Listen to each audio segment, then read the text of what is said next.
There it is. Race fans, welcome back. Happy New Year. Hope everybody had a good Christmas holiday season. We are back in the Accelerated Graphics Studios for the final time at this location. Yeah, so the sign company has grown tremendously in the last 6 months to the point where we are kicking ourselves out. We're kicking ourselves out, race fans. So we really appreciate you guys joining us here. So we're actually going to relocate the Ace Speedway Recap podcast filming and audio recording to our new location at the racetrack. So really cool. Me and Kyle kind of mapped a few things out. We got a couple other things that we're going to map out. We'll get some good video, get some good audio for you guys, and make it where it's a lot better experience. Kyle, what do you think about this? I like it. I like being at the racetrack. That way, if somebody's practicing, we can swing in there at lunchtime and, hopefully get them to say a few things. Yeah. It works out better logistically. Either that or cool. We could probably get some cool sound, kind of underneath.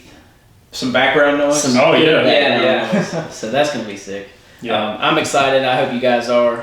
We really appreciate everybody tuning in. And something else that's really big, Ace Speedway is now on YouTube. I know we are very, very late to the party, but at least we're here now. So if you can and if you are watching, make sure you go to youtube.com and search for Ace Speedway. Like, subscribe, and hit that notification bell so that you can have all the up-to-date content every time we post something from the Famous 410 Smart. And if you're having trouble finding it, just go to the Ace Facebook page and there's a video. Just click that video and hit the subscribe button from there. There you go. So, well, kind of without further ado, we've got this guy over here beside us that nobody really knows much about right now, but he is very in tune with late model stock racing, with circle track racing in general, all the way from the local ranks all the way up to NASCAR Cup Series. So, in the studio with Kyle and I is Blake McCandless. Blake, how's it going, bud? It's really good to be here, Jason. I'm excited to be joining you guys and being a part of everything. I'm really looking forward to it. So the big announcement that we kind of posted about earlier is that Blake is going to be the new track announcer at Ace Speedway on Friday nights. Randy Pettit has decided that it's time to scale some things back, and he's going to focus more on Bowman Gray Stadium, and we really wish him well. He's been a great addition to Ace Speedway, and we've definitely learned a lot from having him at the track over the last couple of years. So really wish him well, and he's got a lot of big things coming up for the stadium, so we really appreciate his tenure at Ace Speedway. So for now, Ace Speedway is going to be joined up with Blake McCandless, and man, he's got a lot of family history that's in drag racing, believe it or not. That is true. I know. It's kind of weird being so interested in oval racing, being a McCandless, right? I still have cousins that still go down to race. I know Jason, he went down and won $10,000 in Florida for a New Year's race. So it's normal, and I love drag racing too. But I've always just had a passion for oval racing, a passion for NASCAR. And me and my brothers, our family where we grew up kind of an hour outside of Burlington. I know McCandless' name is kind of established in this area, but we grew up a little ways away, not too far. But I've always loved NASCAR. I've had a great passion for it, and it's weird how this passion and this interest has grown primarily out of doing a lot of things through online racing, my own form of competition that's obviously a little bit different than what my cousins or even my grandfather did. So for anybody who doesn't know,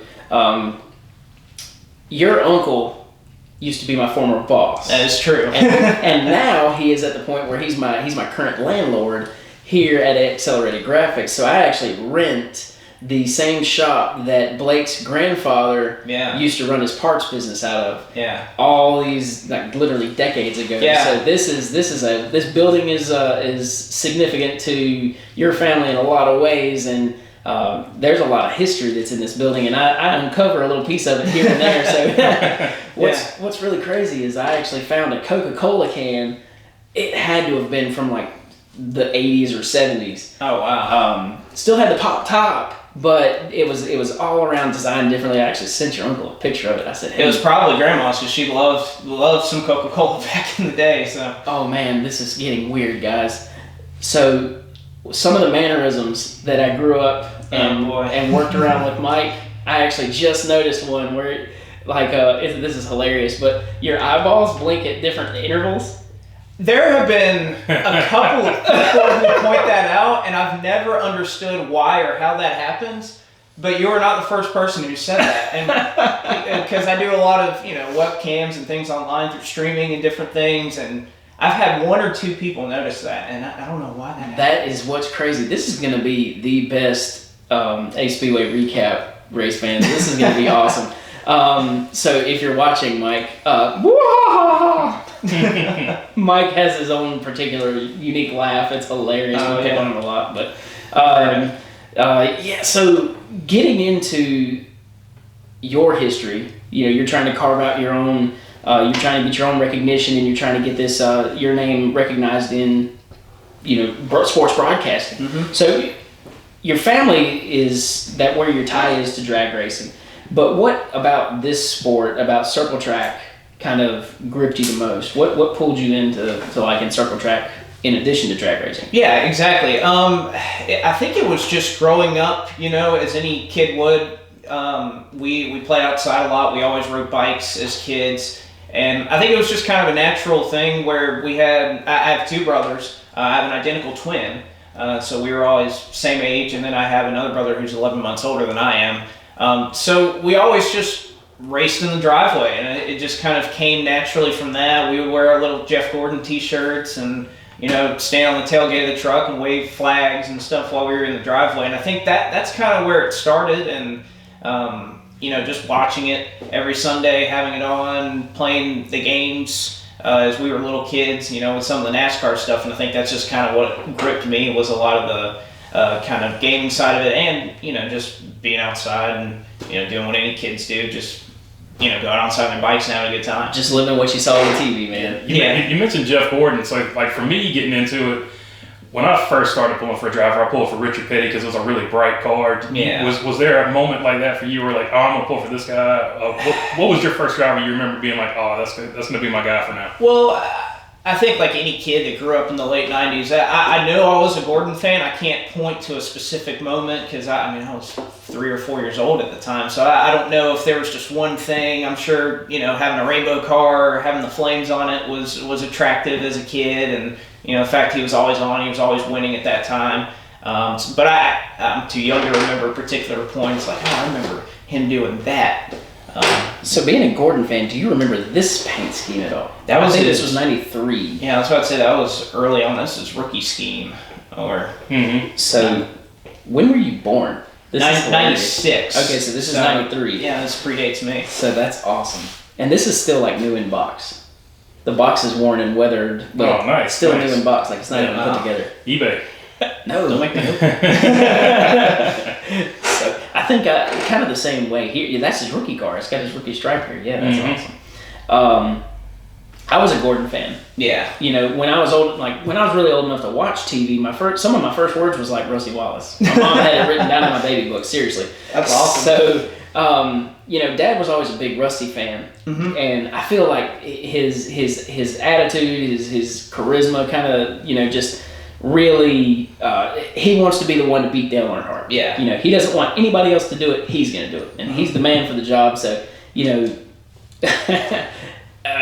watching that and watching Dad and some of Dad's paint schemes, especially like the style of the number 2 over here, is pretty Rusty Wallace-esque.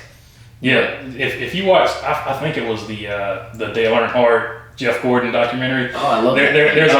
There's a moment in there where Rusty Wallace talks about that. He was like, I was going to be the man that beats Earnhardt, and then here comes this little kid. Yeah. He ruined everything. Yeah. So I watched that like 2 or 3 different times. Oh, that's such a good I had to go back and watch it twice at least. I watch it every time it rains at a cup race. That's because that's where they play. There's a rain delay or something. So where was the first place that you announced a race? First place I've announced a race, it's really interesting to say, but it really started all online. Doing just a hobby that, I'm a McCandless and I can't do anything without wanting to win it. That is true. Working either with my granddad, like I know people have here, you working with my uncle. McCandlesses are very bad at doing something halfway. Yeah. So even just, as a kid growing up, when I was a teen, I didn't play video games a lot, but it was just, if I did, I was going to race online through some of the old Papyrus titles that were out there. And through that, just kind of did it for fun. A couple years ago, I was in college, and I kind of was coupling that and did it for fun for a little bit. Not making any money, just having 20 people watch a race and just kind of pretend, play MRN or something for a night. And from that, kind of seeing that there was something there that I really enjoyed, and if there was any way I could do more of it, I'd love to do that. So I ended up doing a couple of events at school just to see, hey, can I do sports? Can I do, basketball, baseball, stuff like that? And it's just kind of been this whole thing of experimenting and going these different places. The first night, I call it Ace, that'll be my first real race. It won't be my first sports broadcast or anything in person. But I have, years now of experience doing iRacing events, which I know some people think it is different, and it certainly is. But I think there's a lot to carry over as well that, as a broadcaster, I can broadcast a Talladega race in Cup cars one night or super late models at Hickory Motor Speedway the next night, and kind of be able to experience all that from a way different perspective. So first night will be April 1st. I think it is. I don't remember that off the top of my head. There you go. And, it's my uncle's birthday. I can't forget it. But which uncle? So mom's side. Okay. Not McCandless so side. But just that'll be my first in person. Where I'm the guy holding the microphone at the racetrack. So I'm looking forward to it. That's exciting, man. So what caught your eye about the media side of covering races instead of just wanting to be in motorsports management or support or anything like that? Like, why the media? The media side kind of came from the fact that I just, I grew up playing a lot of different sports. I wasn't necessarily in racing, but I loved it. I had a passion for it. So it grew out of that, and just being around. I majored in sport management when I was in college, and being around that whole side of things, it's a lot cheaper than sometimes being on the racetrack too. That's one benefit of sim racing and iRacing online. It's a little bit cheaper than doing it in real life. But I just always had this passion for it, and being involved in anything. I know I've done. I feel like I just say yes to too many things. I've been in band and doing professional marching stuff with that. What instrument do you play? I played trombone, baritone, euphonium, so kind of the same family of instruments. Right.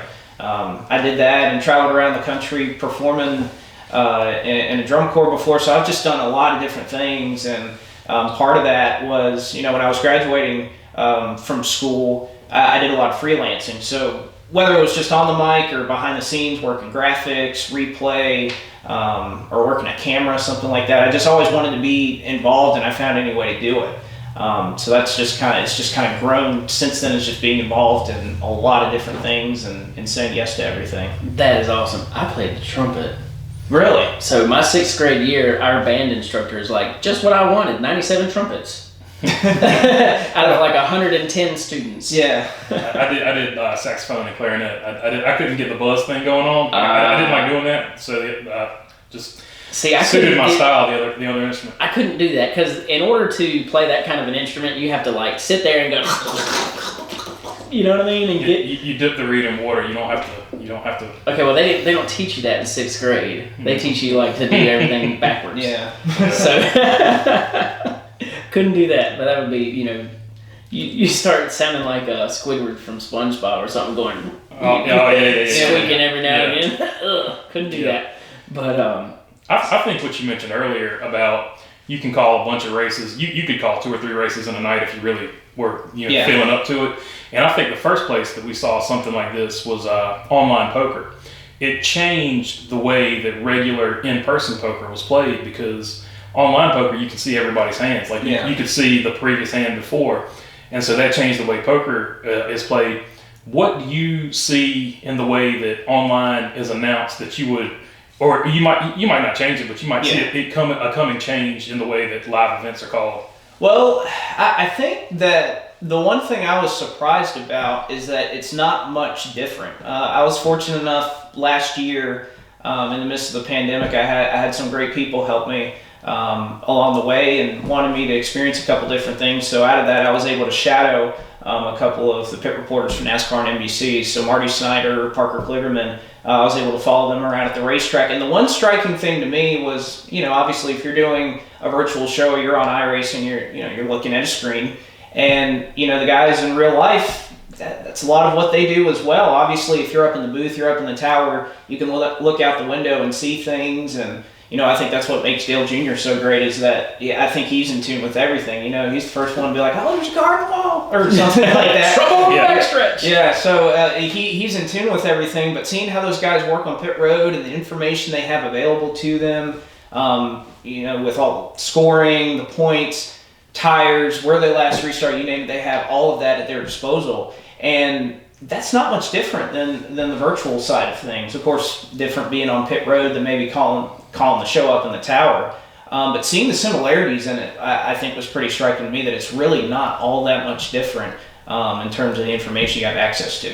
That's one of the things that I just, what I said about, just trouble on the backstretch, some people wouldn't know it, but actually one of the former race announcers, Tyler Williams, actually explained. He broke it down for me. He's like, look, whenever they're on TV, one of the keywords, that's like a code word, is trouble. Yeah. So if there's 2 or 3 people talking all at once and somebody says trouble, everybody knows to just stop it, and then they immediately cut to wherever the wreck is. If it's in a corner, or if there's the big one at Talladega on the backstretch or something like that.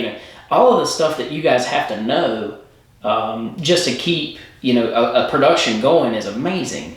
All the different camera angles. There's you're going to do work with Tony Stevens. Yeah. So when he comes to the tower at Ace, he's got a microphone pinned to his shirt here. He's got headphones on. He's all over the place, and he's telling people what to do, where to go, how to film, zoom out, zoom in, go back 10 seconds. We got to replay this, live, this, that, and the other.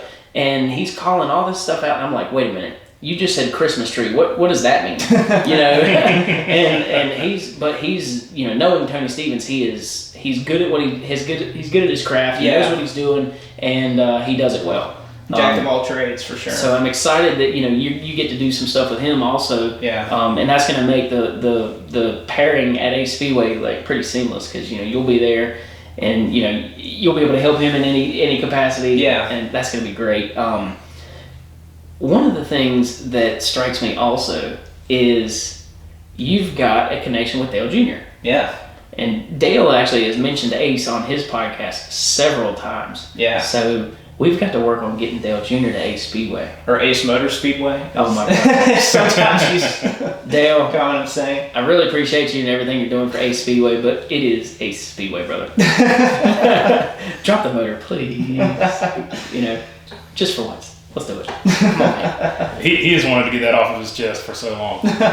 This is how bad that is to me. Like, listen, we were at the racetrack in 2017. We just made the announcement we purchased a racetrack. We go to the track. We're doing PR. We're doing Facebook stuff. We're basically doing everything that you have to do when you start a business. Yeah. You get your LLC. You get the Facebook page. You start getting all your social lined up. We just signed up YouTube. We're still building this thing. Yeah. But, we're doing all of that, and we start looking through all of the documents from decades of stuff. Like, we've got land surveys where basically that entire front field used to be subdivided lots. Yeah. And then it got purchased and tied in with the rest of the racetrack. So just that little history is pretty cool. I'm going to frame that and display it one day. But literally, just from the 2015-16 season, they had thousands and thousands and thousands of these wristbands. Like, they come in a box of 500, and there was stacks and stacks and stacks of these boxes of wristbands.